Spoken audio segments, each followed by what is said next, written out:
Une espèce chimique correspond à un ensemble d'entités chimiques, atomes, molécules, ions, identiques. Elle est représentée par sa formule chimique. Exemple, l'eau, sous toutes ses formes, a pour formule chimique H2O. Et l'aluminium métallique a pour formule chimique Al. Un corpure n'est constitué que d'une seule espèce chimique, alors qu'un mélange est constitué de plusieurs espèces chimiques.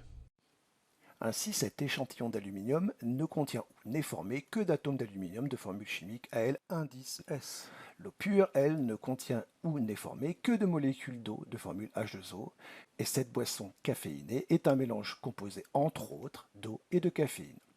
Le laiton, quant à lui, est un mélange de cuivre et de zinc. Parmi les mélanges, on distingue les mélanges homogènes, ce sont les mélanges dont on ne peut distinguer les différents constituants à l'œil nu, par exemple le café, et les mélanges hétérogènes, qui sont les mélanges dont on peut distinguer les différents constituants à l'œil nu. Exemple, le mélange eau-huile. On dit que deux liquides sont miscibles si leur mélange est homogène. On dit que deux liquides sont non miscibles si leur mélange est hétérogène. La proportion en masse PMA, appelée aussi proportion massique d'une espèce A dans un mélange, est le rapport entre la masse MA de cette espèce et la masse totale MT du mélange.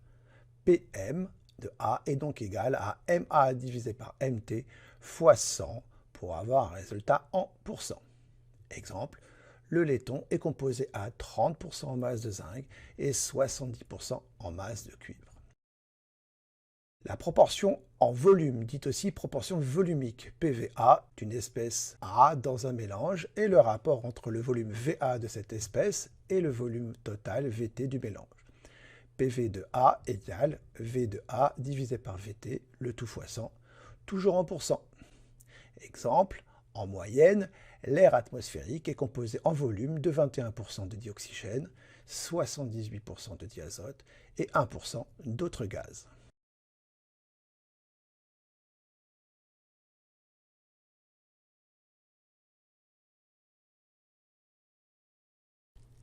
Les corps purs ont des caractéristiques physiques qui leur sont propres et qui permettent de les identifier. Pour un corps pur, par exemple, le passage d'un état à un autre s'effectue à température constante, ce qui n'est pas le cas pour un mélange. Exemple, seule l'eau pure a une température de solidification et de fusion égale à 0 degré Celsius.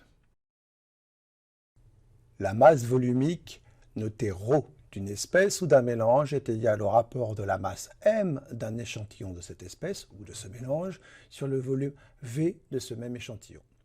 ρ est donc égal à m divisé par v, avec ρ en grammes par litre quand m est en grammes et v en litres, mais en grammes par centimètre cube lorsque m est en grammes et v en centimètres cubes. Exemple, à 20 degrés Celsius, l'eau pure a une masse volumique de ρ égale 1000 g par litre, ou 1 g par centimètre cube, ou encore 1000 kg par mètre cube. D'autre part, la valeur moyenne de la masse volumique de l'air à 20 degrés Celsius est ρR égale 1,3 g par litre. La densité, quant à elle, a deux définitions selon que l'espèce chimique est solide, liquide ou gazeuse. La densité dL d'un liquide est égale au rapport entre la masse volumique ρL du liquide et celle ρO de l'eau à la même température. Ces deux masses volumiques sont exprimées dans la même unité. dL égale ρL divisé par ρO.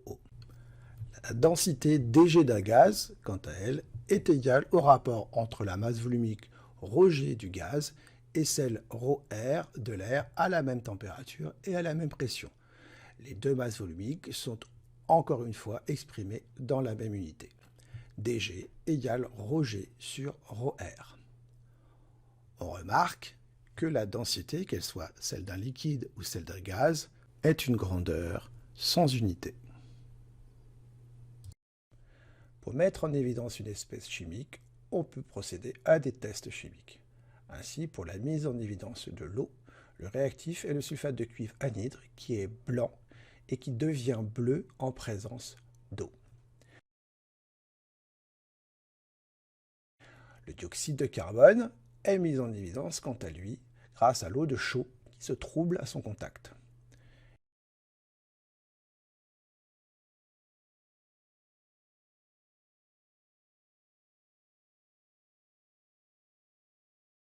et le dihydrogène produit une détonation au contact d'une flamme.